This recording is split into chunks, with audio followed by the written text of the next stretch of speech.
Our distinguished guests, our second session is starting. Please take your seats. The session language will be in English and Turkish. You can set the headlines from the foyer area. For the public space and market rules sessions, I invite moderator Dr. Betül Özelçiçek.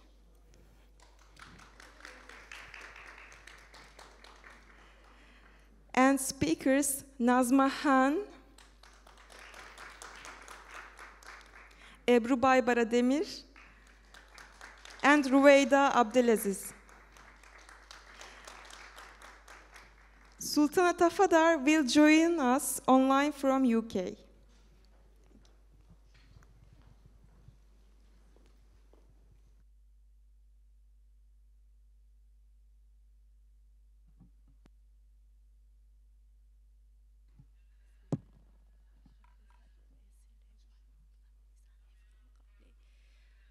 Dear esteemed guests, welcome.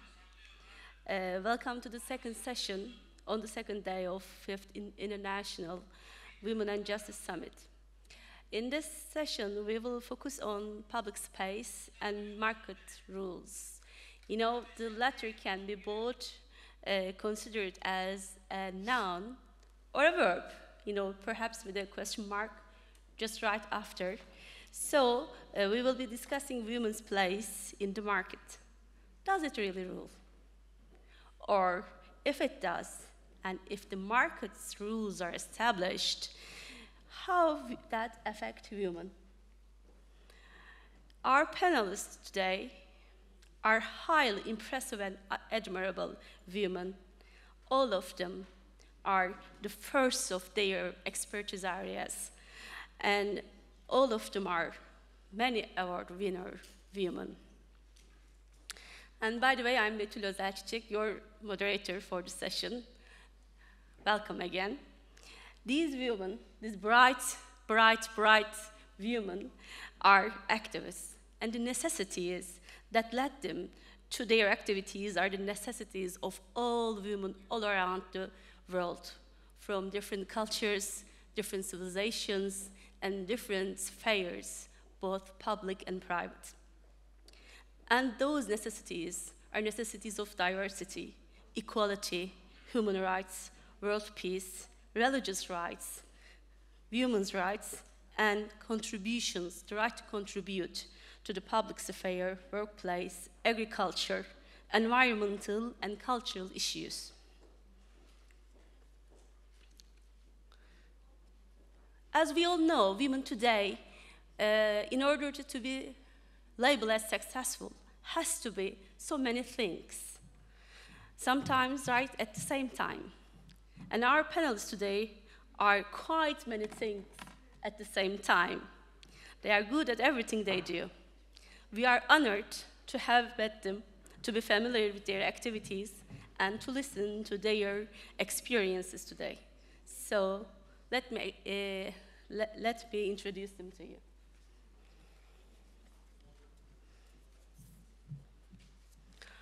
Our first guest and panelist is Nazma Han. She's a go-getter and achiever. She's a great activist and a profound contributor to the Muslim community in US.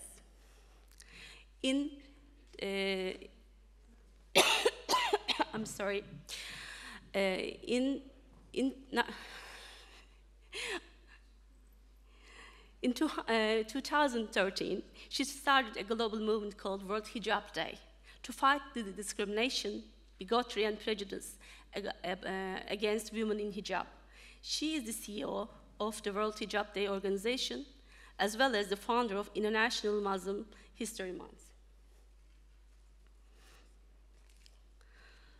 Sultana Tafadar is the king's counsel. However, it's not only the king who seeks her counsel. We will be talking about with her today. She ranked in the legal 500. Sultana is a high-profile human rights, international law, and criminal justice barrister. Sultana is the founder and the director of Women's Empower Trip, a platform that aims to inspire, empower, and upskill females from diverse backgrounds. She is not only the king's counsel, She is also fashion director of Modest Fashion Festival. Ebru Bayboredemir, she is the chef, social entrepreneur, and the co-founder of Topraktan Tabağa Tarımsal Kalkınma Cooperative from Soil to Plate Agriculture Co-op. She is the first and only Turkish chef to be among the top 10 chefs in the world 2 years in a row at the Basque Culinary World Prize, which is considered as a Nobel Prize of Gastronomy World. And the last but not the least, Rüveyda Abdülaziz. She is not only an award-winning journalist, she is also the founder of Tomorrow Inshallah. It's a community which helps American Muslims to have better access to the news they need and they need to have. Rüveyda Aziz is an award winner journalist, a national reporter based in NYC, where she focuses immigration, Islamophobia, and social justice issues. And she is a fellow stuffed grape enthusiast, just like me. And she and Nazma just live 15 minutes apart from each other, which they discovered in Istanbul. So the panel will be held in 2 parts. In the first part, we will ask some general questions relating to market rules and workspace, and then we'll ask tailored questions for each of our panelists. After that, in just like for 15 minutes at most, we will receive your questions. But there's one tiny little bit request of us from you. Your questions will be, must be in written form. So there will be friends over here, our assistants, who will, distribute to you, hand out some cards for you to write on them your questions, and I will ask them right after our session. So let me begin with you, Nazma. What difficulties do women face in public and working life, and how do they overcome these difficulties? Assalamu alaikum, everyone. You can hear me, right? Assalamu alaikum, everyone. Well, that's a great question. Where do I start? I would like to take this opportunity to focus on Muslim women wearing the hijab and what difficulties they face in public and working place. I want to start with an example. My sister, who wears the hijab, she was recently assaulted on a public bus on her way to work in New York City. And my sister is not the only one to face this sort of discrimination for wearing the hijab and being visibly a Muslim woman. According to American Civil Liberties Union, 69% of women who wear the hijab reported at least one incident of discrimination versus 29% of women who do not wear the hijab. The same sister of mine, once she goes to work, she is made to feel like the other. She is treated very differently. She gets ill treatment from her co-workers and employers. And once again, my sister is not the only one to face Islamophobia at workplace. BBC 2022 report unveiled that 69% of UK Muslims who are currently in employment reported that they face some sort of Islamophobia in workplace. However, the discrimination, workplace discrimination is more prevalent among Muslim women who wear the hijab due to their visibility, and because hijab is associated with lack of professionalism and Islamic fundamentalism. It's very important to highlight that this sort of discrimination, a prejudice against Muslim women, makes it very challenging for them to get a job to begin with. A recent study showed by University of Windsor in Canada, that the chances of being hired was 40% less among Muslim women wearing the hijab compared to Muslim women not wearing the hijab in the West. As a result, millions of Muslim women faced this sort of discrimination in employment in the past and will continue to do so in the future if policies are not changed. Unfortunately, in overcoming this sort of discrimination, Muslim women sometimes remove their hijab or alter their hijab looks in order to look less Muslim and sacrifice their identity, Muslim identity, to fit in public or at workplace. I want to highlight one thing, that out of all the places in the world, a Pew Research showed that Europe had the most countries, that's 44% of the 45 European nations, where Muslim women has been facing discrimination, physical abuse, and other form of abuse for wearing the hijab between the year 2016 and 2018. That is not acceptable. Thank you. Thank you. That was very heartfelt. Thank you. Ebru Hanım, siz kadınların sosyalde ve iş alanında karşılaştıkları zorlukların neler olduğunu ve bu zorluklarla nasıl baş edebileceklerini düşünüyorsunuz? Ben kendi sektörümden anlatmak istiyorum. Ben Mardin'de yaşıyorum 23 yıldır. Biraz sonra zaten göreceğiz bütün yapmış olduğumuz işleri. Ben aslında doğuda, hani kadın aslında ataerkil bir toplumda bir kadın olarak daha çok tepki ve sıkıntı yaşayacağımı düşünüyordum. Fakat ben bunları çok fazla yaşamadım. Mardin'de yaptıklarınız ve başardıklarınız aslında insanlara bir şey anlatmaktansa başarılarınızla, kanıtladığınız başarılarla onlara çok şey ifade edebiliyorsunuz. Ve oradaki herkes size saygı duyuyor. Ve ben bunun aslında hep böyle bir şey vardır. Doğuda insanların daha böyle ön yargılı olduğunu, kadına karşı daha ön yargılı olduğunu düşünüyor. Evet, ön yargılılar şöyleydi, şu durum biraz önce de söyledim. Ben erkek beklenen 3. kız çocuğu olarak dünyaya geldim. Doğu kültüründe hangi dinden ve kültürden olursanız olun erkek çocuk çok önemli. Ailenin devamı demek. Bizde kalabalık aile güç demektir ve erkek çocuk bunun da temsilidir. O yüzden her evlenen erkek çocuk bir gelin eve geliyor. Ben 3. kız çocuğu olarak doğduktan sonra annemi çok ezmişler. Demişler ki bu kadının oğlu olmuyor ve babamı olabilecek küçük bir toplumda ne konuşulabiliyorsa her şeyi konuştukları zaman ben doğduktan sonra babam bir karar veriyor. Benim 3 kızım var ama hepsini erkek gibi yetiştireceğim diyor ve bizi İstanbul'a getiriyor ve biz üniversite okuduk. Ve biz ailemizin tek okuyan çocuklarıyız. Ben 99 yılında Mardin'e yerleştim. Turizmciyim aslında.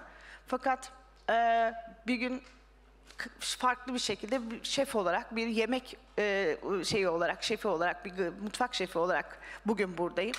Şimdi sektörde şöyle bir şey var, çok enteresan bir şey bu. Her gün popüler bir iş yapıyoruz. Herkes bugün Türkiye'de özellikle şeflerin bir popülaritesi var ve böylelikle dolayısıyla herkes şef olmaya başladı. Çocuklara sorduğunuzda ne yapmak istiyorsunuz? Ben aşçı olmak istiyorum diyor. Bizim karşılaştığımız sorun aslında şöyle bir sorun. Öncelikle bu erkek işi olarak görünüyor. Bir şef olmak bir erkeğin işiymiş gibi gözüküyor. Çünkü uzun saatler çalışmak zorundasınız ve ondan sonra da zor bir iş, ağır bir iş ve dolayısıyla kadınlar aslında çok mutfakta istemiyorlar bizde. Ben şu anda son zamanlarda özellikle yeni mezun öğrencilerden şunu dinliyorum. Taciz çok fazla, çok fazla mutfakta kadını istememek için, yıldırmak için çok fazla çalışıldığı söyleniyor. Daha önemlisi, ben bunu şöyle yaşıyorum Betül Hanım. Bugün popüler birçok şef arkadaşımızla, erkek arkadaşımızla aynı masada oturduğumuz zaman eğer kanıtlanmış bir başarınız varsa, hikayeniz varsa bir kadın olarak bunun ötesinden gelemiyorsa sizi dışlamaya çalışıyorlar. Biz aynı masada oturduğumuzda bize selam bile vermiyorlar. Dolayısıyla böyle birbirlerini kollayan, birbirlerini her zaman erkek olarak birbirlerini kollayan, birbirlerini elini tutan, çünkü büyük bir pasta var ortada ve bunu paylaşabilmek için de, bu popülerliğin içinde bunu paylaşabilmek için kendi dinamikleri içerisinde erkekler birleşiyorlar. Benim en çok ağrıma giden de bu oluyor. Çok başarılısınız. Şimdi bir kadın, bir Mardin. Ben 2017 yılında dünyanın en yoğun şefi arasında Mardin'den kazandım bu ödülü. İlk 10 gün kimse beni arayıp da tebrik etmedi. Sonra bakıldı ki bu iş başka bir yere gidiyor. bazı arkadaşlarımız arayıp tebrik ettiler. Fakat işin sonu daha da ileriye gittiği zaman bu sefer kabullenmemeye döndü. Üstünü örtmeye döndü. Biz ne yapabilirsek daha iyisini yaparız. Mesela konuşulmaması açısından. Mutfak tarafında şöyle bir şey var. Şimdi başörtüsünden başlıyorsunuz. Tamam, başörtülü veya örtüsüz. Başörtüsüz olarak girdiğiniz zaman zaten bir sorun yaşıyorsunuz. Ama hiçbir şefin, bugün erkek bir şefin bahane olarak presentable bir iş olduğunu söyledikleri için hiçbir başörtülü kadının mutfakta olmasına maalesef tahammülleri de yok. Dolayısıyla bu sadece başörtülü veya başörtüsüz değil, herkes için bir hegemonya var ve bu sektörde, popüler bir sektörde, erkek egemen bir sektörde biz bunların sıkıntılarını çok yaşıyoruz. Ve bu şundan da kaynaklanıyor Betül Hanım. İnsanlar mutfakta, mesela siz 4 yıl üniversite, artık insanlar üniversitede bunu öğrenmeye gidiyor. 4 yıl üniversite okuyorsunuz, gidip stajınızı yapıyorsunuz. Fakat ilk 1 yıl içerisinde o kadar hevesiniz kırılıyor ki birçok kadın arkadaşımız artık mutfağa girmekten temin ediyor ve dışarıya bırakıyor. Yapmıyorlar. Çok teşekkür ediyoruz. Ebru... Teşekkürler. Ebru Hanım told us about the importance of sisterhood, how we should encourage and enhance the professionality of women among us by supporting each other. And the means of oppression for women are the same, whether it's wearing hijab or not to wear them. So we must, as a front, as women, fight against the prejudice against women. Thank you. So, Rüveyda Hanım, your job is very male-oriented. You are a young woman. You are a young Muslim woman. You are a young Muslim and hijabi-wearing woman. So my question remains the same, but what are the difficulties women face, both in your area, your job, and in public and working life that you witnessed? And how do you think that they may overcome these difficulties? Thank you. That's a great question, and I'm honored to be here among such intellectual women, especially Dr. Batul, who has an incredible resume. So I appreciate you asking. I appreciate you in particular asking. We discussed this a little bit beforehand when we were outside. Journalism is a very male-oriented industry. It doesn't come as a surprise for anyone, particularly in the US and American media.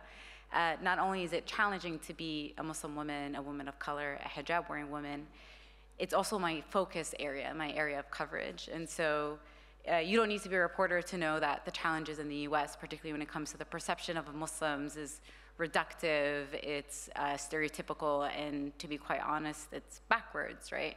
And so the stereotypes we see quite often, and the mass generalizations of Muslims, is that the men are violent and that the women are oppressed, right?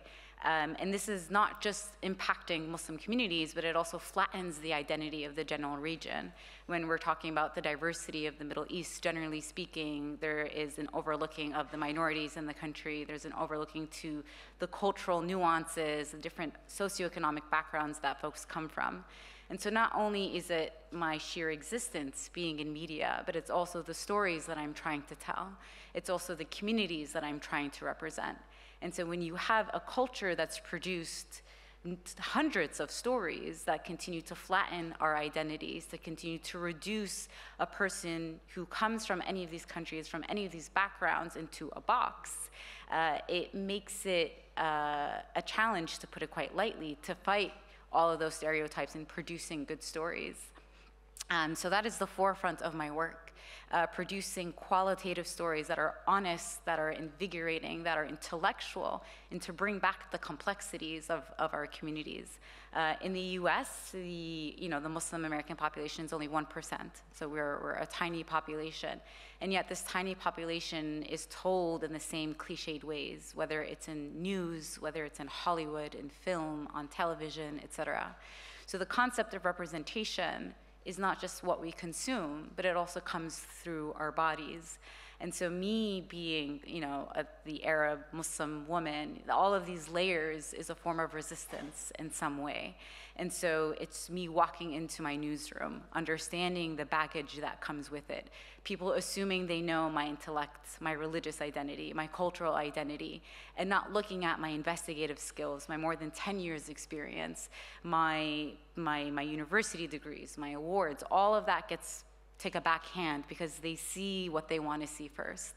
It's the skin color, it's the hijab, it's the dress, then it's the accent, and it's the speaking, and it's not the quality. And that is a challenge for myself, and it's a challenge for other marginalized journalists in the field, whether they're Black journalists, Latino journalists. But adding a womanhood to it is also another challenge. And so you face the general challenges as a woman, despite the different backgrounds, issues like the lack of equal pay, the discrimination in the workplace, right? The being overheard and overtalked, not even being, acknowledged in perhaps some of these high-level meetings. And then when you're out in the field, when you're traveling and interviewing and meeting folks and not being given that same standard. I had, a young woman once told me, and I wholeheartedly believe this, you work 10 times harder for 1% of the credit.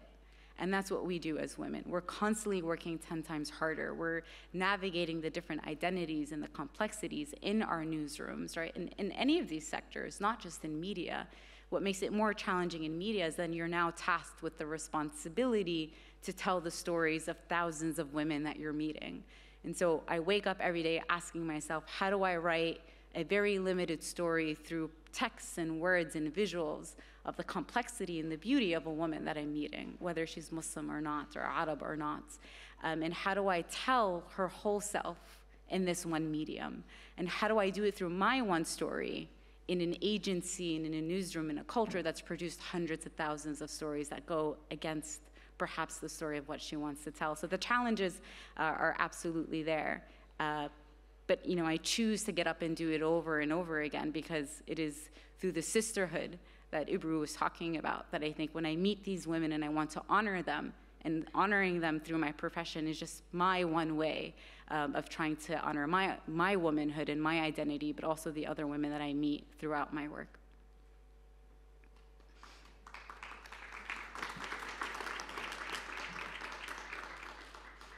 Thank you.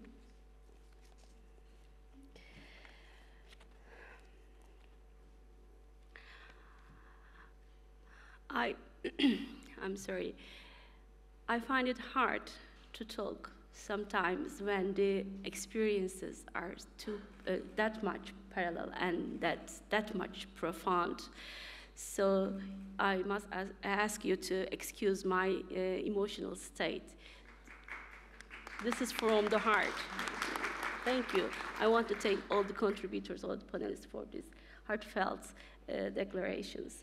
So this is the second and last general question I will ask all of you. We'll start with you again, Asma. We discussed the difficulties women face in public and working life. So, by which mechanism do you think women must be protected in working life, and how should they be supported? That's an excellent question. Can you guys hear me? That's an excellent question, Doctor. I believe in order to prevent discrimination against Muslim women wearing the hijab, I believe we need to address the root causes of the discrimination. For a starter, the term Islamophobia or anti-Muslim racism and how it affects Muslim in general terms in everyday life or working life needs to be addressed and accepted through legislation. Politicians also need to monitor and regulate the Islamophobic remarks made by politicians, which incite anti-Muslim discrimination. I would like to present one example of how a politician's anti-Muslim political stance affect Muslims in general. When the former Prime Minister of UK, Boris Johnson, addressed veiled Muslim women as letterboxes or bank robbers, it led to a 375% of anti-Muslim discrimination and attacks in the week following. In addition, the media needs to be held accountable for the misinformation and defamation of Muslims and Islam, because the media effectively controls and regulates how the world views Muslims in general.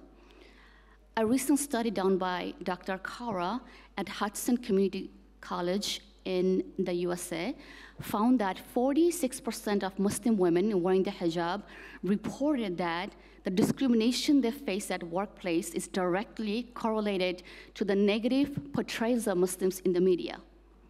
Moreover, I believe there needs to be a strong local and state placement and enforcement of Equal Employment Opportunity Act, which seeks to eliminate employment discrimination against race, skin color, national origin, gender, religion, age, or genetic information. And I believe that all companies should offer ethnic and cultural workshop, diversity and inclusion workshop, and take part in World Hijab Day on February 1st to understand the hijab and Muslim culture in general, in order to provide a very safe and inclusion environment for Muslim women to work.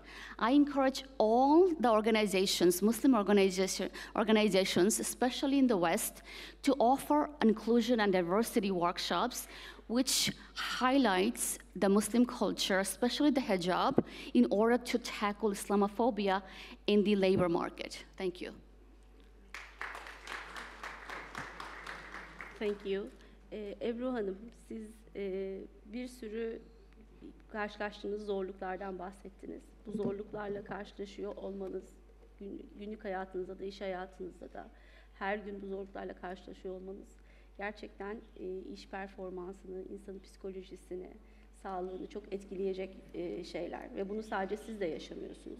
Bahsettiğiniz gibi bu ortak tecrübe, bütün aynı alandaki kadınların yaşadığı bir ortak tecrübe. O zaman sizce neler yapılmalı, özellikle hem sizin sahanızda hem genel olarak kadınların hem desteklenebilmesi, hem beraber bir araya gelebilmeleri için, hem kadınlar olarak hem de daha büyük, daha başka iş ortamındaki ya da daha diğer otoritelerle beraber neler yapılabilmeli sizce? Öncelikle bu toplantının konusunun çok iyi seçildiğini düşünüyorum. Kültürel kodlar çok önemli bir şey ve ön yargıları eklemek lazım aslında. Ben 99 yılında Mardin'e yerleştim. Ben 99 yılında Mardin'de ilk araba kullanan kadındım. Yani yakın bir tarih aslında, 20 yıl çok fazla bir şey değil. Mardin'de kadın çok değerliydi. Kendi yerimden size vermek istiyorum örnek. Kadın çok değerli. Biz aslında ataerkil diye gözüksek de aslında anaerkil bir toplum yapısına sahibiz. Fakat kadın maalesef ki evde değerli, dışarıda sosyal hayatta yoktu. Ve alışkanlıklar da böyleydi zaten. Çünkü kadın oturur, evde çocuk bakar, kadınlar işte ben gidince insan ilişkileri gerektiren bir iş yapınca ben ailemin evinde kaldığım zaman kuzenlerim önce yengemi, çünkü yengem evin şeyidir, patronu yengemdi, söyle buna gitsin başımızı belaya sokacak. Çünkü insan ilişkileri çok farklı bir şeyden bahsediyorsunuz. İşte evdeki danteller, şeyler çocukların hastalıklarının yerine Ebru'nun turistleri, otobüsleri yer almaya başlayınca bu ürküttü. Önce benim ailemdeki erkekleri ürküttü. Ama bunu zamanla aştık. Bunun hikayesi çok uzun bir hikaye, buraya sığmaz. Ben bir gün bir toplantıda, kadınların bir araya geldiği bir toplantıda bir tane Batmanlı kadın sahneye çıktı ve ona sordular. Yaptığınız en iyi girişimin ne olduğuna inanıyorsunuz diye sormuşlardı. Ya da bir girişimcilik hakkında ne düşünüyorsunuz? Kadının söylediği cevap benim hiç aklımdan çıkmadı. Batman'da kadın olarak doğmak bile bir girişimdir demişti. O yüzden doğru bir iş yapacaksak aslında işin sonunda, temelinde her şey, başörtüsü sonu ne olur, kamusal alanda var olma olur, her konuda ne olursa olsun. Ben bunu başardığıma ve kanıtladığıma inanıyorum. Şu anda yüzlerce insan Mardin'de, kadınlar özellikle, kadınların başaracağına inanıyor ve roller değişiyor. Kadın para kazanmaya başlayınca farklı bir kültürel kodu değiştiriyorsunuz. Kadın evde hiçbir şey yapmaz, sadece gelen parayı harcar. Öyle değil, kadın para kazanmaya başladı. Toplumsal hayata girdiği andan itibaren roller de değişiyor ve normalleşiyor bunlar. Dolayısıyla bana göre ben girişimciyim ve yüzlerce insanla çalıştım bu zamana kadar ve hala Türkiye'nin her yerinde birçok kadınla tanışıyorum. Bana sorarsanız en iyi girişim nedir diye yaptığınız bu zamana kadar, bence bir başka kadının dışarı çıkmasına, ona cesaret vermek bence en büyük girişimdir. Kadın değişince aile değişiyor. Aile değişince toplum değişiyor. Bakış açısı değişiyor. Çok kısa bir hikaye anlatacağım ama her konuda ne olursa olsun biz eğitimin çok önemli olduğunu, tecrübelerin çok iyi önemli olduğunu ve birlikte el ele vermenin ne kadar önemli olduğunu gördük bu süreç içerisinde. Birbirimize destek olursak, kadın kadının düşmanıdır diyorlar. Öyle bir şey yok. Kadın kadının yanıdır, canıdır. Öyle olmak zorunda. Çünkü aynı sebepte hepimiz yaptığımız, biz aslında erkekler diyor ki güç bizde. Hayır, güç bizde. Biz aileyi değiştiriyoruz, çocuğu biz değiştiriyoruz. Çocuk değişince aileyi değiştiriyorsunuz, vizyon değiştiriyorsunuz, toplumu değiştiriyorsunuz. Güç kadında aslında, bunun farkında değiller. Biz de farkında değiliz. O yüzden bizim bir araya gelmemiz lazım. Kamusal alanda ne sıkıntı yaşıyorsak birbirimizin sorunlarını iyi anlatıp birlikte dayanışmayla bu işi çözmemiz gerekiyor. Ben bir şey anlatacağım. Ben restoranımı 2000, ben 2 kere evlendim, 2. kez evlendim. Ve 2003 yılında bir restoranım var ve restoranımın 2003 yılında restorasyonunu yapacağız. Duvarlar mavi saten boyayla, 1888 tarihli bir konak burası. Mavi saten boyayla boyamışlar.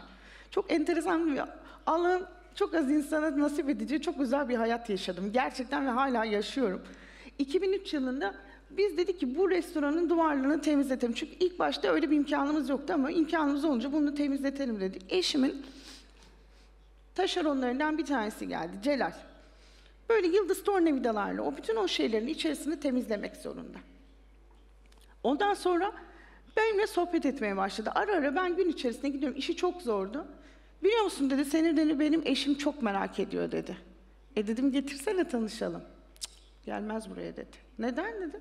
Burası ona göre uygun değil dedi. Benim eşim kapalı dedi. Dedim burada ne yapıyoruz, bir şey mi var ya, yani seni rahatsız eden bir şey mi var? Cık, burası ona göre değil dedi.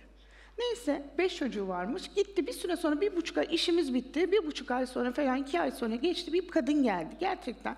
Zayıf, kapalı, hoş bir hanım geldi. 29 yaşında, benimle aynı yaştaydı. Adı Adile. Ben Adile'yim dedi. Evet dedim, sen kimsin? Ben dedi Celal'in karısıyım dedi. Evet, Celal nerede dedim. Celal kaçtı dedi, başka kadınla evlendi, beni bıraktı, 5 çocukla gitti dedi. Sen? Ben ortada kaldım abla, bana yardım edersin diye dedi, ben sana geldim. Peki, nedir sorun dedim. Abla dedi, ben 14 yaşında düğüne gitmiştim dedi. Düğünde Celal'i gördüm, Celal'le kaçtım dedi. Ama benim ailem beni öldürmesi gerekirken beni affettiler. Ben sonra 5 tane çocuk, babama gittim. Babam dedi ki bana, çocuklarını bırak öyle gel. Ben kime bırakırım çocuklarımı dedi. Peki ne istiyorsun benden? İş istiyorum. Ne iş biliyorsun? Çok iş bilmiyorum dedi. Nasıl yani dedi. Ben kaçtığım zaman dedi sadece böyle basit yemekler, senin yaptığın yemekleri bilmiyorum. Temizlikle başladı işe. O kadın her şeyi o kadar öğrendi ki, birbirlerine o kadar, mutfakta 21 kadın çalışıyordu. Herkes birbirinin hikayesini anlatarak birbirine destek verdi. O önce bana Adile'nin söylediği bir şey vardı. Ben çocuklarım için buraya geliyorum. Çocuklarımın daha iyi bir yaşantısı olsun diye geliyorum. Sonra gördükçe, yaşadıkça ve o gücü gördükçe ve cesaret aldıkça Adile bir gün bana dedi ki, ben kızlarım senin gibi olsun diye geliyorum dedi. Sonra 3,5 yıl geçti. Benden bir tane Mardin Çimento, Mardin'in en büyük sanayi yatırımı, bir restoran açıyorlar. Benden bir aşçı istediler. Gider misin dedim, Adile dedim. Giderim dedi. Gitti. 5 çocuğu üniversite okuttu. Evine aldı. Kocayı affetti.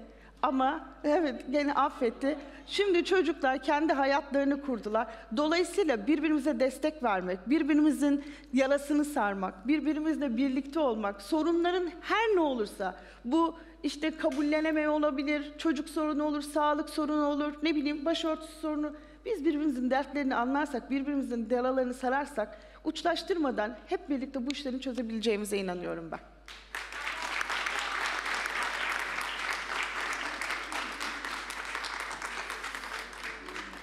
Ebru Hanım çok teşekkür ediyoruz. Ben teşekkür ediyorum. And now, yes, Rüveyda Hanım, actually you mentioned what could be done in your previous answer, but if we go to more detail, what would you suggest? You know, I've been thinking about that question for a long time in regards to what can be done to, you know, address the systematic concerns that face women. And unfortunately, I think too often the easy answer is, well, let the women fix it. And I think that's incredibly problematic, because that puts the responsibility on people who've been trying to fix the system that has been against them for so long, right? And so I think on the one hand, I completely believe everything Ebru was saying, and the concept of sisterhood is so important, because it is when we acknowledge each other's challenges and bringing each other up, that's when we see the most successes. And we've seen that, and we've always seen that. And you know, I've been in spaces like this one where that's not a concern. You know, we walked out of the door, and if someone asked for help or I asked for help, I have no hesitation to helping someone, and most of the time, most women I speak to have no hesitation in helping me. And so that sisterhood is natural, and it's there. And so in addition to that, if we want to see real progress, it needs to be institutional and systematic changes, right? And that means coming from the men. And sometimes it means the men in our own families, right? Those closest to us, and then that getting bigger and bigger. Our families, our workplaces, our communities, et cetera, because there needs to be a systematic solution to a systematic problem. And so if we're discussing issues about discrimination of women in their workplace, well, who's doing the discriminating, like Nazma was saying, and who are making those rules, if not explicit rules, who are making the cultural codes, the societal norms that allows that someone can speak to a woman in a derogatory way, for them to overlook her resume if they get it at a workplace, right? The people who are making those payments, when we're discussing the issues of pay equity, if you have two people doing the same job, whether that's as a chef or a school teacher or a journalist, and one is being paid significantly less, we have to address the systematic issues as to why one is being paid less than the other, and what are we doing to rectify it? And that means, for the most part, for asking for men to be transparent about their salaries. And that's not a question a man tends to want to answer if you're asking how much do you make, right? No man wants to ever tell you. So how are we going to address the equity in that? And then the list goes on. We're talking about the issue of gender violence and sexual violence. When we talk about pregnancy discrimination and discrimination against mothers, discrimination against women who are too young and women who are too old, women who don't adhere to societal norms of beauty, right, across the globe. And so these are huge systematic problems. And we should continue to have the sisterhood and fund the organizations that are doing this work, but also holding the people accountable who are in these spaces and are closing the doors to the women who are consistently knocking, who are asking for a chance and the opportunity. And so we need the allyship from the men. It's one thing to stand beside me and say, I support you. It's another thing to open that door and for you to stay behind, to let the women walk first and you to sit out. Because if I want my voice at the table, I don't need you on the table next to me. I need you in the audience clapping. I need your money to fund me. I need your support on the streets to talk to other people. So then it doesn't become a matter of equity. It's not equality, but equity. That we're raising women to the place that they deserve to be, that they should have been at the first place. And not a matter of, well, let me help the 2 women or the 3 women. It's no, what are you doing every single day in and day out? So we need systematic and institutional changes in a lot of these careers, and then we need to hold the difficult conversations at home. How are we raising our sons? How are we holding our fathers accountable? When we're having the conversation with our cousins at the dinner room table, right, every day and every night, how are they changing those conversations in the spaces that they are in? Because it's a lot to ask for a woman to make those changes when she herself can be a victim. And it's not just a matter of victim in terms of pity, but it's recognizing the real obstacles. And so tasking her to go into the workplace, let's say, for example, and I believe in a woman's freedom to choose whether she wants to work or not, because freedom and liberation isn't just working, right? And financial independence is important, but it's having that freedom in everything that she does, in all the choices that she's making. And so we have to ask ourselves, are we giving each and every woman that freedom to choose at the end of the day? And are the men in my family being supportive? And if not, why not? It shouldn't be controversial. It shouldn't be dramatic for a woman to have that freedom for choice, and so that we may go and inspire those inspirational and systematic and institutional changes. We're getting there. I don't want to make it seem all negative.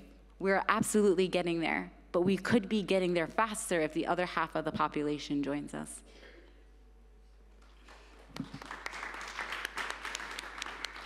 Thank you.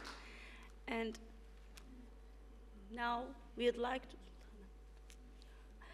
would like to welcome Sultan Atafadar again. Greetings from Istanbul to UK. Hello, can you hear me? Hello. Hello. Welcome. Thank you so much for the kind invitation. I'm very sorry I couldn't be there in person, but I hope I can join you on the next occasion. We are happy to have you in any way. Thank you. Okay. What would you like to say about the general questions first, and then I'll get to the tailored sets of questions for each of our panelists, and we'll begin with you. Thank you. Well, women suffer from discrimination in public life and in the work arena. And we know that. I mean, that's the global condition, unfortunately. What I wanted to really speak about a little bit is intersectional discrimination. So that's when women suffer, not only because they're women, but also they may be from a minority background, and also because they're from a religious background, so they're Muslim. There's an additional layer, so women who are visibly wearing a hijab, so visibly Muslim, there's a further layer of discrimination. And unfortunately, if we look across Europe, this is something that, unfortunately, one always assumes that over time Islamophobia will decrease, but actually it seems to be on the increase. The European Court of Justice recently ruled that employers can discriminate against women. It's lawful if they tell women to remove their headscarves. The European Court of Human Rights, again, in the past, hasn't been favorable to women when it comes to hijab. And so when we talk about discrimination, and when we talk about sex discrimination, it's important to look at it not just from a gender perspective, but from an intersectional perspective. And unfortunately, feminists campaign for women's rights, but actually when it comes to Muslim women, they're not on board. They don't understand that a woman who wears a hijab makes the choice to wear the hijab. It's not that something that's forced upon her. It's not something that she does unwillingly, that it's a choice. And feminism should be about, and sex discrimination should be about the right of women to make that choice, whether it's to wear the hijab or not to wear the hijab. So unfortunately, the law doesn't appear to be moving in our favor. And so women continue as a result of it to suffer widespread discrimination. One of the cases that I recently worked on, is an ongoing case, is the case of a French lawyer called Sarah Asmeta. Now, Sarah was called to the bar in Lille in France. And as she was going through bar school, the Lille bar organization, Bar Council, decided they were going to change the law to prevent her from becoming a barrister. So they're going to change the rules to say women wearing hijab can't actually be called to the bar. Now, in the event, she was called to the bar, but then she was told you can't actually go to court and you can't speak in court.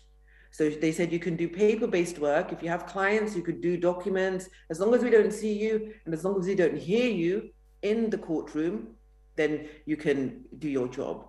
But if you come into court, then you must remove your hijab. Otherwise, you will be disbarred, thrown out of the profession. And so took the case all the way up to, it's called the Court of Cassation, the Supreme Court. And even the Supreme Court said that because of laïcité, because they have a secular constitution, that women wearing the hijab must remove it to go into the courtroom. Now, this is in total contradiction of human rights law. Human rights law, agreed upon, most say it was generated by the West, and there seems to be global consensus on what the basic human rights are. And one of the basic human rights enshrined in the European Convention on Human Rights, and actually most other human rights documents, is the right to manifest religion. And so this decision by the court is just a direct contravention or a direct violation of that particular right. But not only that, but it's a violation of discrimination laws, it's a violation of the right to freedom of expression, and as a lawyer, it's a violation of the right to a fair trial. That a person who is going to court has the right to choose who represents them, whether they wear the hijab or not. It's not for the state to tell them who they choose to represent them in court. And so having suffered at the Supreme Court level, we then, we heard about the case in the UK. And so I formed a pro bono team of lawyers. And so we've made submissions to the European Court on Human Rights on this topic. We hope that there'll be a favorable decision in this case. It's a long process. It'll be a few years before we find out what happens, but we made our submissions in June, July of this year, and so we're waiting to see. But this is, again, symptomatic of a growing tide or an increase in Islamophobia, unfortunately, across Europe. This is just one sector. We're arguing that, you know, this is a violation of Article 6, so it's a very novel, the right to a fair trial, it's a very novel argument. But unfortunately, the European Court of Justice has ruled that in other cases, an employer isn't discriminating if it tells a woman to remove a hijab, or as they say, overtly religious symbols, if they tell everybody else to remove it. But of course, it doesn't affect everybody else in the way it affects Muslim women. And so again, institutions and lawmakers and human rights implementation institutions unfortunately find ways around of continuing to discriminate against women. In terms of perhaps what needs to happen, I think again, women, and not only women's organizations, but also human rights organizations on the whole, feminists, movements, everybody needs to join in and really understand that Muslim women are probably the most discriminated against women, the most discriminated against category globally. And they need to, everybody needs to really take up this issue and ensure that domestically there are laws to protect Muslim women. We have anti-discrimination laws in the UK, but in terms of enforcement, it doesn't really go far enough. We need proper definitions of what Islamophobia is, and that needs to encompass the additional layers of discrimination that Muslim women face who wear the hijab. We need education. We need people to understand in the workplace that actually ability isn't, it's a common sense point, but ability isn't affected by somebody wearing a hijab. You know, ability, you know, it's the attitude that has a detrimental impact upon the woman wearing the hijab in the workplace and upon everybody else. And so one of the, as a lawyer, our regulator is the Bar Standards Board. And so they formed a task force on religion and belief, discrimination on religion and belief. And so I'm the chair of that task force. And what we recently did was create a toolkit to educate lawyers about the different faiths, and in particular, the do's and don'ts. So for example, you know, Muslim women don't want to shake hands with non-mahram men. Don't take offense at that, just accept it. And people don't always have to agree with what we believe. We all just need to be understanding of each other and just expect and accept and respect those views, so that they understand what the hijab is about. Because there's a real lack of understanding, because unfortunately, we see representation of Muslim women everywhere, in the media, wherever it might be, as women who are not able to make their own decisions, as women who aren't able to make their own choices. And so that then has a trickle down effect into the workplace, into public life, and it affects how what we're able to access. So I think laws and policies need to be put in place, but also implemented in a way that actually respects human rights. We're not asking, we're asking for what everybody else has. We're not asking for anything extra.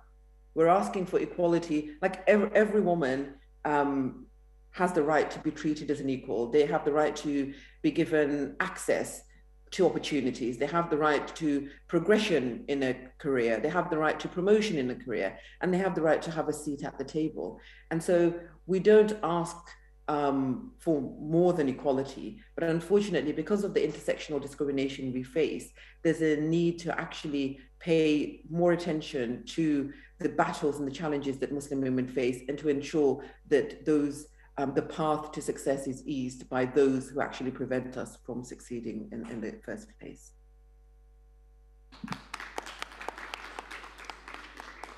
Thank you. We know that you are the director of Modest Fashion Festival. So would you like to tell us more about the Modest Fashion Festival, and in terms of improving the visibility of Muslim or non-secular women in public life? Yes, thank you. So Modest Fashion Festival is a fashion platform, and we wanted to really send out the message that again, Muslim women are a huge community with huge, again, spending power, but a completely ignored community. Most fashion houses don't really, or at the time we launched, weren't really catering for Muslim women. So I, for example, had difficulties if I was going to a black tie event or a red carpet event. I had enormous difficulty finding any kind of outfit that was compliant, that had long sleeves, that wasn't backless. And I thought, these fashion houses really need to understand what the needs are of Muslim women. They would sometimes put out outfits and say this is modest, but actually it didn't really comply with the requirements of it. So we held a fashion show in London, and we had fantastic sponsors like Bentley and Charlotte Tilbury. And the message we were sending out was that there needs to be a mainstreaming of Muslim women's needs within the fashion industry. And it's not just fashion, but fashion is a platform to showcase the need to mainstream Muslim women generally to ensure that in all spheres of public life that women have visibility. And so we were very fortunate in that we ended up getting a global readership or viewership of about 1.6 billion. So it went viral, and I think the message, I hope, hit home that there is a need to increase visibility of Muslim women in the mainstream. Thank you. Okay. And now I'd like to ask you, Nazmahan Hanım, you are the CEO of World Hijab Day organization and the founder of International Muslim History Month. In relation with these two, with the terms of fighting Islamophobia, could you talk about your story with these two? Well, long story. I hope you guys have time. So when I was 11 years old, I came to America from Bangladesh with my parents, and growing up in New York City, I was the only one wearing the headscarf, the hijab, in school. So I faced a lot of discrimination, both verbally and physically, for wearing the hijab in school and university. At school, students used to mock me and insult me, calling names such as Batman, Ninja, Mother Teresa. Yeah, it's funny, but when you're 14, it was very hurtful, And students would spit at me, pull off my hijab, and during the time of gym, they would just shove me against the lockers and called me very nasty names. So after 9/11 took place, September 11, the attack 9/11 took place in New York City, my situation got even worse. Now I was being chased down the streets of New York City and labeled as terrorist and Osama bin Laden. And in 2018, I created a global movement called World Hijab Day in 2013. And after I realized that I wasn't the only one who was facing discrimination for wearing the hijab, so World Hijab Day actually basically calls for women from every walks of life, irrespective of faith or background, to wear the hijab for one day on February 1st every year in solidarity with Muslim women around the world. My intention was to dismantle bigotry, discrimination, and prejudice against those of us who wear the hijab. So, alhamdulillah, in the first year, we had women from 67 countries joining the cause. And within a year, in 2014, our monthly reach on social media became 44 million people. So, thank you. Alhamdulillah. And World Hijab Day also became a trending topic. In 2015, I believe it trended above Super Bowl, football in the States. It's football is a huge deal for us. Sometimes it trended above football. And alhamdulillah, by 2016, February 1st was recognized as World Hijab Day by Time magazine's calendar. Thank you. By 2017, World Hijab Day was covered by international news media, including, but not limited to, CNN, Time Magazine, The Times, and it secured a front page coverage by the Irish Times, alhamdulillah. And in 2018, World Hijab Day became a non-profit status, NGO, and now is known as World Hijab Day Organization. 10 years later, alhamdulillah, over 150 countries take part in World Hijab Day in both public and private sectors, including, but not limited to, educational, health, religious, political sectors. And we have hundreds, if not thousands, of World Hijab Day events taking place all over the world on February 1st to educate the general public about the hijab, so you and I could wear the hijab without being discriminated against, alhamdulillah. And we have seen great result. It's important. I just want to share with you that when I see events taking place from the street to the parliament and everything in between, what touches my heart is when I see little girls in the States, in school, wearing the hijab, non-Muslim, because that's the same place where I was discriminated against, you know? And when I see a 6-year-old non-Muslim wearing the hijab, educating their counterparts, that gives me hope for the future.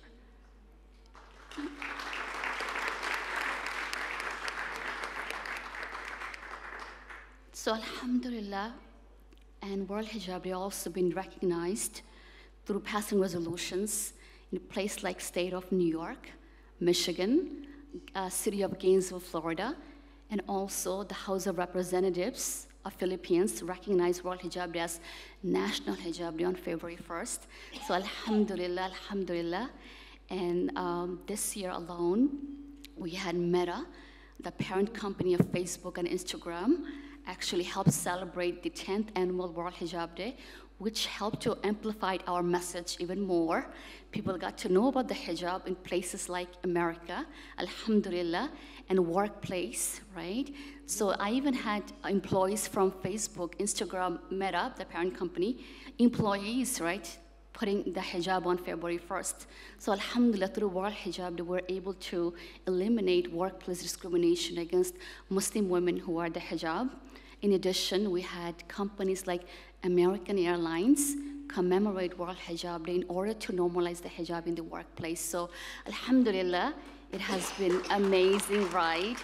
But I just wanted to let you know, when I started all this, I started from my basement, and I didn't have a job because nobody wanted to hire me, because my name is Nazma Khan.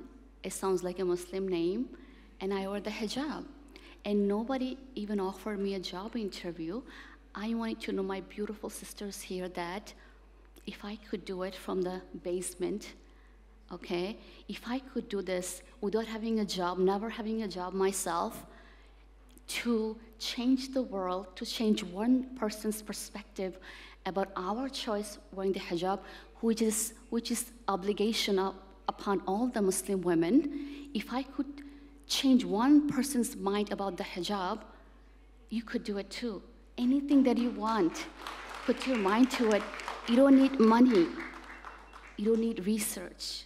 You don't need support. If you have the pure intention to change the world, to make this world a better place for the sake of Allah, you have Allah You have the creator of all the possibilities. Connect yourself to the source of all possibilities, and all the impossibles becomes possible for you. So, you know, whatever you want to pursue in life, go for it. You don't need anybody. All you need is your beautiful heart, your courage, and your hope, and your creator. If I could do it, so can you. Thank you.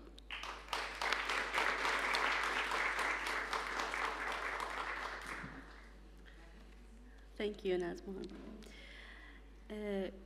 Rüveyda Hanım, we know that you are the founder of Tomorrow Inshallah community, and in terms of establishing community networking and solidarity among Muslims, what would you say about Tomorrow Inshallah?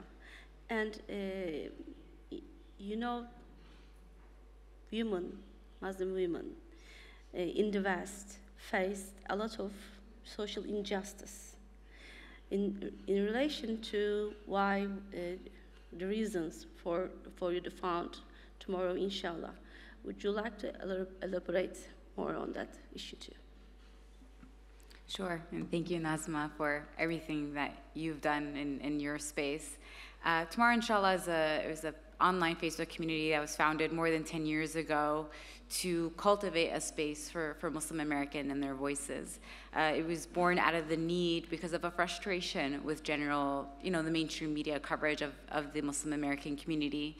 Like we discussed earlier, continue to paint pictures of Muslims in a one-dimensional, reductive way, particularly when we're looking at the image of Muslim women in American media. It was without a voice, without any intellect, without any progression.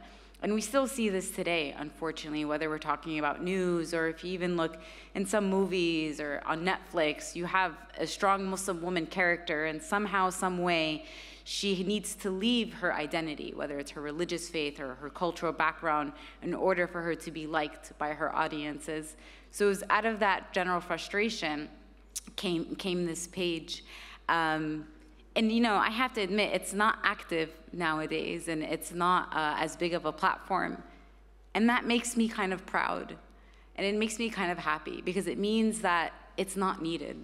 And when it's not needed, because there are so many other spaces that have been born out of this, whether it's in the US or globally. We've seen so many new news organizations founded by women, whether they're Muslim women or non-Muslim women, who are redefining what it means to set their own narratives, to tell their own stories, to talk among one another about the challenges and the successes and the ambitions of one another.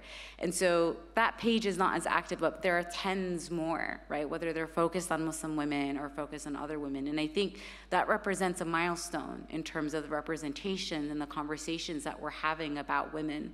And it's the same playbook, and I mentioned this earlier, it's not just Muslim women, but we see it with other marginalized women who come from disadvantaged communities, right? And I say disadvantaged lightly because they're more forcibly silent than they are disadvantaged when we're talking about other sectors and other types of women in the US, Black women, Latina women, et cetera. And it's seeing through the solidarity of their struggles and the solidarity of our successes, we realize we're seeing more and more of these organizations, these news organizations or nonprofits, generally speaking, that are speaking for them, by them. And I think that's the main message at the end of the day, is restoring the agency to a woman and restoring that her own authentic self should be enough. And that should be enough, and she should be worthy as is to be talked about and to be talked for. Because too many times we see that women's voices were either dismissed or they were talked for by other people. And to be quite honest, they were white men, assuming and making assumptions and mass generalizations of women. And so there are so many more beautiful examples of women, Nazma being one of them, right? Started as an online platform and is now a global movement, and so many other examples of an online space becoming in real life change. And that's the goal at the end of the day, is despite the differences or the similarities, that a woman has the agency to make those decisions, and that her stories are not being the same cliched stories we've seen over again, that she's voiceless, that she's oppressed, and that she's being defined by someone for her, that she's embracing all of her labels, her religious identity, her ethnic identity, her womanhood, and she's being honored for all of that. And she doesn't have to dilute or whitewash one part of her identity to fit who she's talking to. And so that whether she's giving an interview with the BBC or if she's giving an interview to World Hijab Day, that all of her identities is accepted and that she doesn't have to pick apart who she is. And I think that's incredibly important when we're talking about discussing, reporting, and writing about Muslim women, that we're honoring all of them like we would honor all identities of all women at the end of the day. Because when you strip a Muslim woman to bits and pieces, if you strip any woman to bits and pieces of different parts of her identity, she's no longer whole. And if you don't honor her whole stuff, then we're doing a great disservice to our women. And so I think that was the idea born out of Tomorrow Inshallah. And even though that particular page may not be with us today, we see it in different factions of not just news media, but I think in all different movements when discussing women. Thank you. And now we are going to watch a small clip telling us more about Ebru Hanım's agricultural co-op from soil to plate. But before that, very shortly, in a few, one or two sentences, is there anything you'd like to add? Aslında şöyle konukları dinlediğimiz zaman dünyanın farklı yerlerinde kadınların farklı alanlarda mücadelesi olduğunu görüyorsunuz. Biz ülke olarak, Türk kadını olarak şanslı olduğumuzu düşünüyoruz. Çünkü her alanda mücadelenin devletin politikalarında, hükümetin politikalarında karşılık bulduğunu ve daha farklı mücadele alanlarımızın daha da değiştiğini görüyoruz. Bu anlamda şanslıyız. Onu söylememiz lazım. Aslında konuşacak çok şey var, söyleyecek çok da şey var. Ben sadece yine bu ülkede yaşayan, bu ülkenin en büyük kaynağının insan kaynağı ve toprağına olduğuna inandığımda, özellikle ben kadınlarla başladım bu işe. Kadınların desteğiyle birlikte yaptım. Ben de dediğim gibi erkek beklenen 3. kız çocuğu olarak ben Mardin'e geri döndüm. Ve 23 yıldır orada yaşıyorum ve kadınları yanıma alarak bir ekonomi yarattık. Çok kısa olarak 1999 yılında Mardin'i ziyaret eden turist sayısı 11.000'di. Biz turizm yapıyoruz. Tabii ben insanların bildiği en iyi işten başladım, yemek yapmaktan başladım. Bir gün ağırladığımız grup restorandaki yemekleri beğenmeyince grubumu alıp eve götürdüm. Kadınlar bana yemek yaptılar. Evimin ve mahallemin kadınları yemek yaptılar. Sonra ben o kadınlarla birlikte ilk turistik işletmeyi açtık. Ondan sonra bu iş çok büyüdü. Bir kadın ve ona inanan 21 kadının cesaret alan Mardinliler şehrin turizmine yatırım yapmaya başladılar. İşte buradaki kültürel kodlar burada yıkılmaya başladı.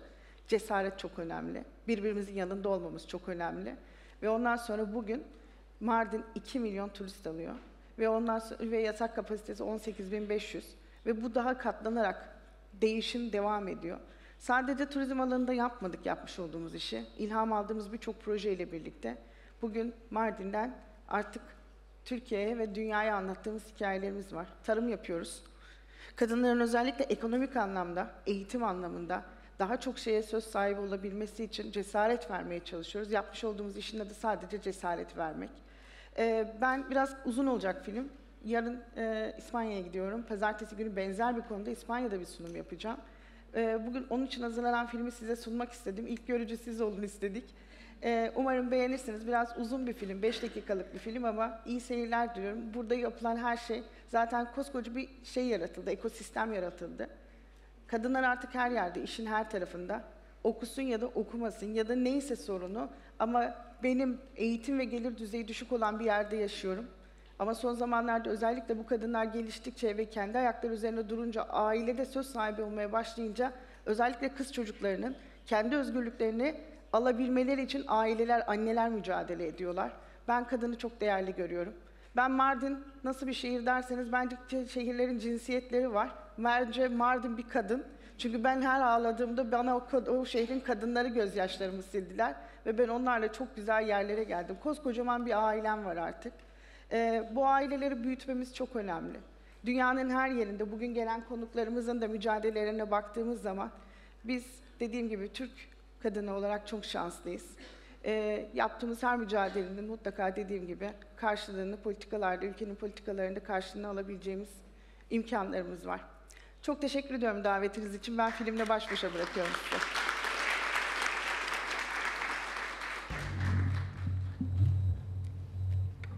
Mezopotamya'nın en eski buğdayı sorgül buğdayını çoğaltıyoruz.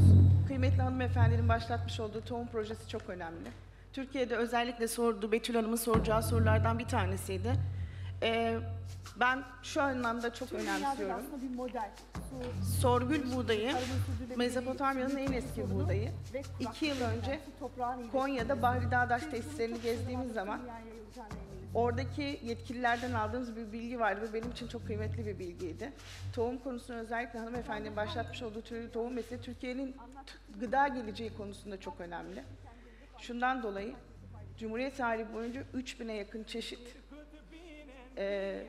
tescil edilmiş ve bunun 1192 tanesini sadece Emine Erdoğan hanımefendinin tescil ettiğini söylüyoruz. O yüzden gıdanın geleceği konusunda ben Türkiye'de çok umutluyum. O açıdan emin ellerdeyiz.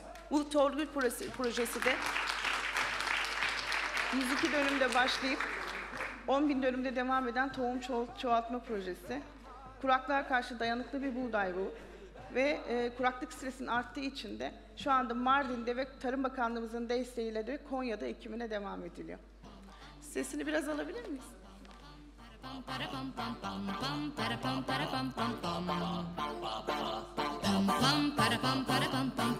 170 çiftçi ortağımız var burada. Kısmayın sesi. Evet, 170 çiftçi ortağımız ve 50 kadın çalışanımız var ve birçoğu Suriyeli mültecilerden de oluşuyor.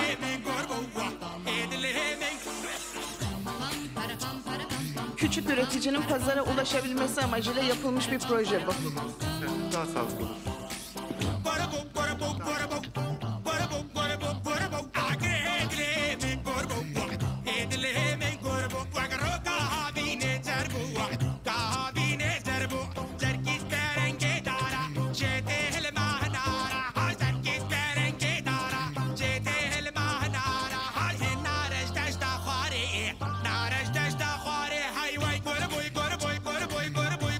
Pazara ulaşamayan 170 çiftçinin ürününü paketleyen bir kooperatif kurduk ve 19 kişi bu projede gönüllü olarak çalışıyor.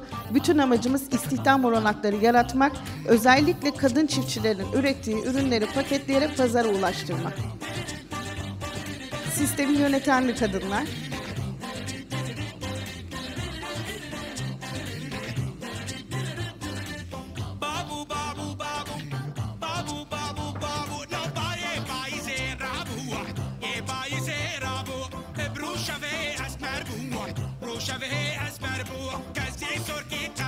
Bu Halep sabunları Suriyelilerin bize getirmiş olduğu çok özel bir sabun üretim tekniği. Bir yılda pamuk bezlerin içerisinde kurutuyoruz ve şu anda dünyaya satıyoruz. Ve Mardin'de derik zeytinlerinin zeytinyağını kullanıyoruz. Bu kooperatifimizin showroom'u, terzi atölyesi, paketleme ünitesiyle birlikte 5 tane işletmeyi ve şu anda Türkiye'nin, Avrupa'nın ilk sıfır atık restoranını kuruyoruz. 9 Aralık'ta açılış olacak.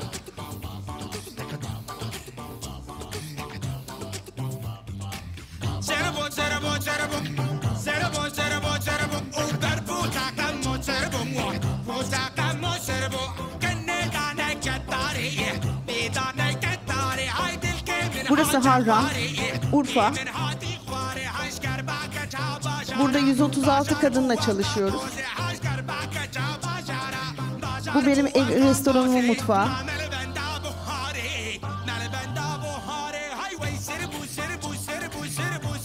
Hiçbirisi turizm ve gastronomi eğitimi almamış insanlar bugün 3000 kişiye aynı anda yemek çıkarıyorlar.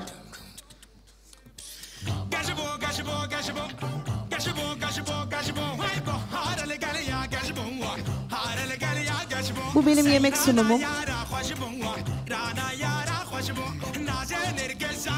Bizde erkek çocuk çok önemlidir. Bizde gelinin kınası olmaz, erkeğin kınası olur. Bu aslında erkek bir ritüeldir. Erkek evinde erkek kınasından sonra hazırlanan yemeğin sunumudur aslında bu.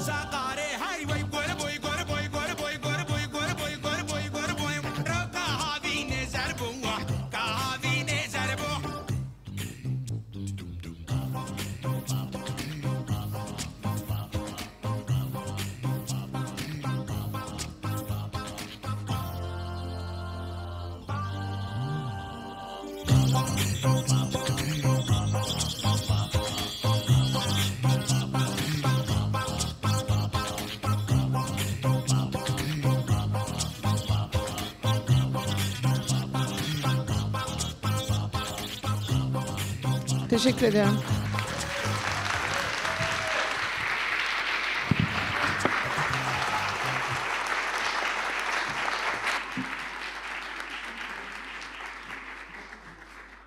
Çok teşekkür ediyoruz Ebru Hanım. This concludes our session. Now we are very shortly to our Q&A session. And I have one question for Nazmahan. What are your thoughts about the seemingly paradoxical situation of gaining visibility through veiling? Thank you for the question. Thank you, whoever asked the question.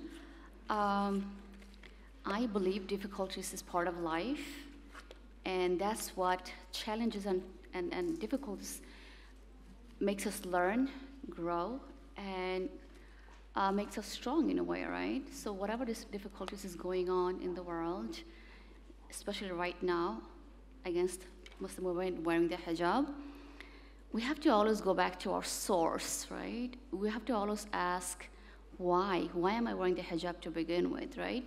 So if you know your why, my reason is to please my Creator, that's my reason.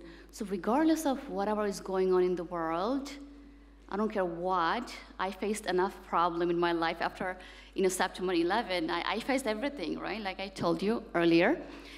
But I held on to that hijab, right? But there are times that I was scared. I was 17 years old. I was very young. I wanted to remove my hijab, right? And one time, I did remove my hijab. I just want to give you a little story background. Before going to school, I removed my hijab for one day, but I wore a long turtleneck skirt. And I was going through the steps of my university, the escalators. And as I was going up, everything froze for me. Everything seemed like the whole world froze. I felt like I was dead inside. I felt like my identity is gone. I felt like I lost my most amazing part of myself, which is Muslim identity. And after I got to the second floor, I stepped aside and I said, doesn't matter what comes in my life, doesn't matter what difficulties, even if death comes on my way, I will never give up wearing the hijab, right? So if you know your reason why you're wearing the hijab, regardless of what goes around in the world, you will come back to it, right? It doesn't have to be only hijab, visibility of Muslim women. It could be anything, right? Doesn't matter what the world tells you, don't believe it, because if you know your source, if you know your why, go for it, even if it means the whole world is against you, right? And especially when it comes to identity, we have to hold on to it, because that's what we have to pass on to our next generations, right? If you're not strong enough, then what's going to happen to our next generation, especially Muslim children? Islamophobia it's a cancer spreading very fast all over the world. So we have so many sisters here, inshallah, our future mother, and some mothers are here as well. You have to be strong as mothers to teach our children to hold on to our identity, regardless of what the world, throws out of our way, on our way. So hold on to it. Hold out to your identity, whatever it is, right? Don't be scared. Go out there, be yourself. Don't be scared, and just go out there, do your thing. So, thank you. Thank you. And one question for Rüveyda Abdulaziz. What would be your number one advice to young female journalists? It's hard to pick one, but if I can very briefly pick a few, is know that it won't be easy, but be prepared. And I think being prepared for the challenges to come is the best way to success. Being firm in your beliefs and your vigor, and knowing that if you love what you do, and if you're passionate about what you do, that the challenges won't just go away, they'll be there. But when you're prepared for it, it gives you a different level of strength that you didn't think you would have.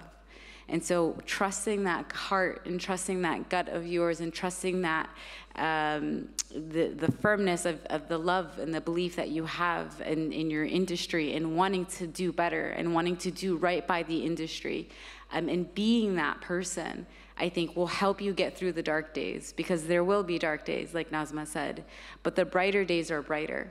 And I think that's a challenge that perhaps all of us can relate to, that no matter where you are, being a woman comes with challenges. And we can sit here and list the challenges and we'd be here for days.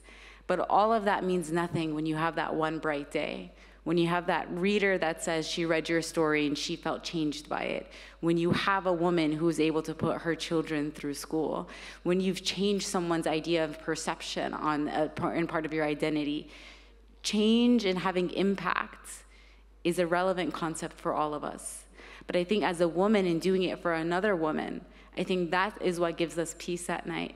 And so aiming for that, by being prepared for the challenges, being prepared to celebrate with other women in your successes, having other women in your life to be there to help you on those dark days, surrounding yourself with that sisterhood, comes from preparedness, comes from the belief in yourself and belief in one another.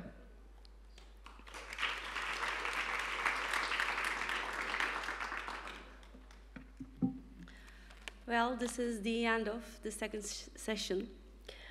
I'd like to thank all of you, our highly esteemed panelists, Nazmahan, Rüveyda Abdülhaziz, Ebru Baybara Demir, and Sultana Tafadar. And I'd like to thank you all, our guests, for being with us till the end. It's a new day, it's a new hope for all of us. Thank you for coming.